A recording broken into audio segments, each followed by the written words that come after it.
नमस्कार, स्वागत आप सभी का। ग्लोबल अड्डा आप देख रहे हैं और मैं हूं आपके साथ पुनीत मिश्रा। कतर पर इजरायली हमले के बाद मुस्लिम देशों का जुटान पश्चिमी देशों को एक संदेश दे रहा है, क्योंकि मीटिंग में कई ऐसे देश भी शामिल हो रहे हैं जो इजराइल से नज़दीकी बढ़ाने के लिए कभी राजी हुए थे। और ऐसे में अरब इस्लामिक समिट से निकला संदेश काफ़ी कुछ तय करने वाला है। दोहा, कतर की राजधानी, जहां से आज से अरब इस्लामिक समिट की शुरुआत हो चुकी है और इसमें 50 से ज़्यादा मुस्लिम मुल्क इकट्ठा हो रहे हैं। दोहा पर इजरायली हमले के बाद ये पहला मौका होगा जब इतनी बड़ी तादाद में मुस्लिम देश एक साथ बैठेंगे और यहाँ से निकला हुआ मैसेज इजराइल नहीं बल्कि अमेरिका को भी बेचैन कर सकता है। इजराइल ने गाजा में जो किया उससे तो पहले ही मुस्लिम देश खफा चल रहे हैं, लेकिन कतर में अटैक के बाद हालात बिल्कुल उलट हो चुके हैं। दूसरी तरफ यूएन में पाकिस्तान का नाम लेकर जिस तरह से इजराइल ने फटकार लगाई, उससे कई देशों की बेचैनी भी बढ़ चुकी है। कतर पर इजरायली हमले ने अमेरिका का साथ देने वाले खाड़ी अरब देशों को भी एकजुट होने पर यूं कहें कि मजबूर कर दिया है। इससे संयुक्त अरब अमीरात यूएई और इजराइल के रिश्तों में और तनाव बढ़ गया है, जिन्होंने 2020 में आपसी संबंध सामान्य किए थे। किसके जरिए? अब्राहम अकॉर्ड के जरिए। अब ये इमरजेंसी शिखर सम्मेलन जो हो रहा है, अरब लीग और इस्लामिक सहयोग संगठन यानी कि ओआईसी के सदस्यों को एक मंच पर लेकर आ रहा है और इसमें विदेश मंत्रियों की बैठक भी हुई है। कब हुई है? ये रविवार को हो गई। इसमें एक मसौदा जो है बुलाया गया जिस पर चर्चा की गई और अरब लीग के महासचिव अहमद अबुल गैत ने अशरक अल अवसत अखबार से कहा है कि ये जुटान एक संदेश है कि कतर अकेला नहीं है, अरब और इस्लामिक देश उसके साथ खड़े हुए हैं। नेतन्याहू का अल्टीमेटम भी इस बीच सामने आया। 9 सितंबर के हमले पर जब मुस्लिम देशों ने इजराइल को घेरना शुरू किया तो बेंयामिन नेतन्याहू ने साफ कर दिया कि दुश्मन जहां भी छिपे होंगे हम उन पर वार करेंगे ही करेंगे। कतर की सरकार को यह चेतावनी भी दी गई नेतन्याहू की तरफ से कि या तो हमास नेताओं को वहां से निकाल दो या उन्हें न्याय के कटघरे में लेकर आओ, क्योंकि अगर तुम नहीं करोगे तो फिर हम करेंगे। और हमने करा भी। कतर लगभग 2 साल से जारी गाजा युद्ध को खत्म करने की कोशिशों में लगा हुआ है और कतर ने इजराइल पर शांति की संभावनाओं को खत्म करने के आरोप भी लगाए। दरअसल कतर में दोहा में जहां पर अटैक किया गया इजराइल की तरफ से, वहां पर हमास के नेता मौजूद थे और हमास के नेता जो मौजूद थे वो बातचीत इस बात को लेकर कर रहे थे कि कैसे भी युद्ध विराम हो जाए और उसमें अगर बंधकों को छोड़ना है, जो अमेरिका की तरफ से प्रस्ताव आया था, वो उस प्रस्ताव पर क्या किया जाए। लेकिन इस बीच अटैक कर दिया जाता है इजराइल की तरफ से, इसलिए कतर ये आरोप लगा रहा है।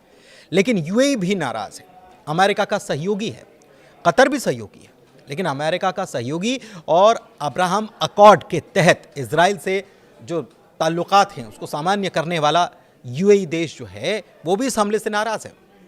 शुक्रवार की बात है, उसने इस मुद्दे पर इजराइल के डिप्टी एम्बेसडर को तलब भी कर लिया था और नेतन्याहू के हालिया बयानों को शत्रुतापूर्ण बताया है। यूएई कह रहा है कि कतर की स्थिरता जो है खाड़ी सहयोग परिषद यानी जीसीसी के सभी सदस्य देशों जिसमें सऊदी अरब भी शामिल है, इसकी सुरक्षा और स्थिरता का अभिन्न हिस्सा है। इधर डोनाल्ड ट्रंप क्या कर रहे हैं?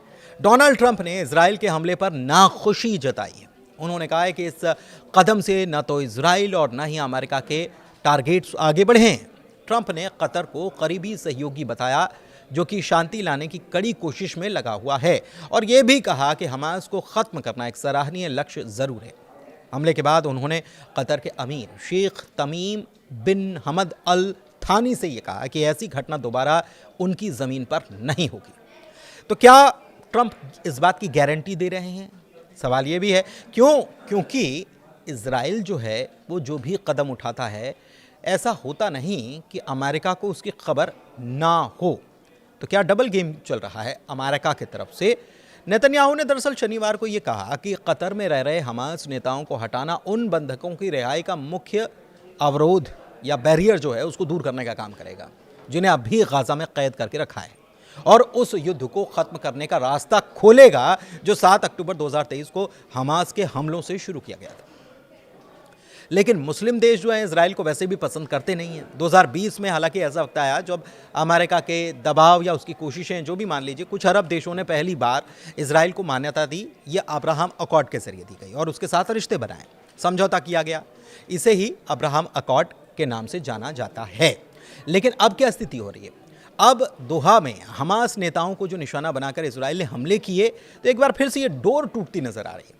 अरब देश अब नेटो जैसा एक मिलिट्री अलायंस बनाने तक में जुट गए हैं, और मिलिट्री अलायंस बनेगा तो किसके खिलाफ बनेगा ये भी आपको मालूम है। दरअसल जिस अब्राहम अकॉर्ड की बात की जाती है, तो इस डॉक्यूमेंट में सबसे पहले संयुक्त अरब अमीरात यानी कि यूएई और बहरीन ने अमेरिका में जाकर दस्तखत किए थे। उस वक्त डोनाल्ड ट्रंप अमेरिका के राष्ट्रपति थे।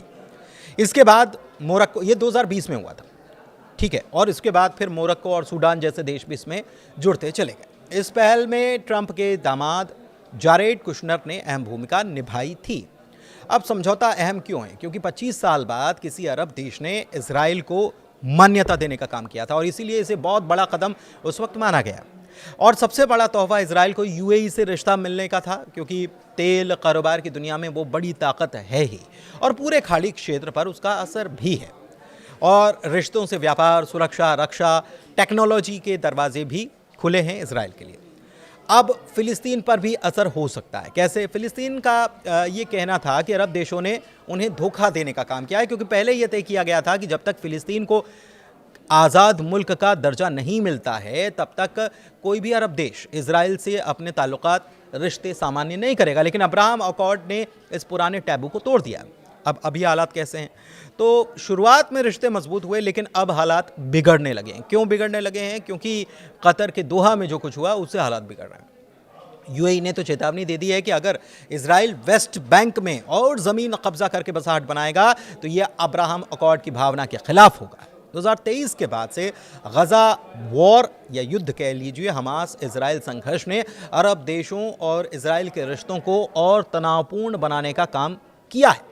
लेकिन अमेरिका क्या चाहता है? अमेरिका कोशिश कर रहा है कि सऊदी अरब जैसे बड़े देश भी इस समझौते में शामिल हो जाएं, अब्राहम अकॉर्ड में। लेकिन सऊदी अरब साफ कह चुका है कि जब तक फिलिस्तीन को एक मान्यता प्राप्त राज्य का दर्जा नहीं मिलेगा, तब तक वो इजराइल से रिश्ते सामान्य नहीं करेंगे। फिर भी अमेरिका लगातार इस समझौते में अरब मुल्कों को जोड़ने की कोशिश करता चला आ रहा है।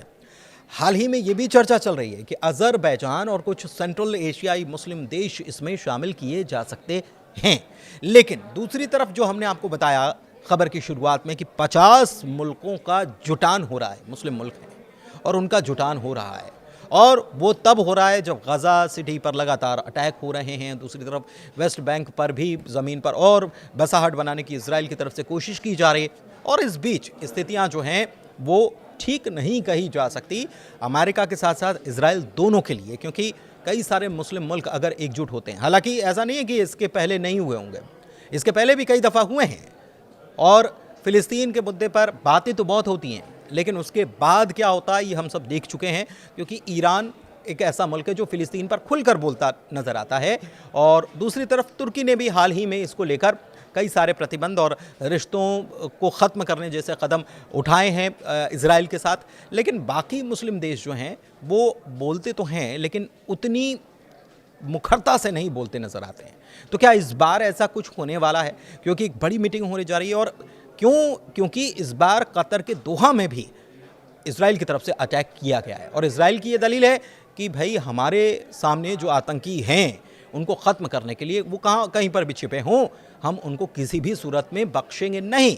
लेकिन अमेरिका ये वादा कर चुका है कि कतर के साथ अब ऐसा नहीं होगा। तो क्या इजराइल अमेरिका की मानेगा, या फिर अमेरिका और इजराइल के बीच कुछ अलग ही घुट्टी पकाई जा रही है? बहुत धन्यवाद ग्लोबल अड्डा देखने के लिए।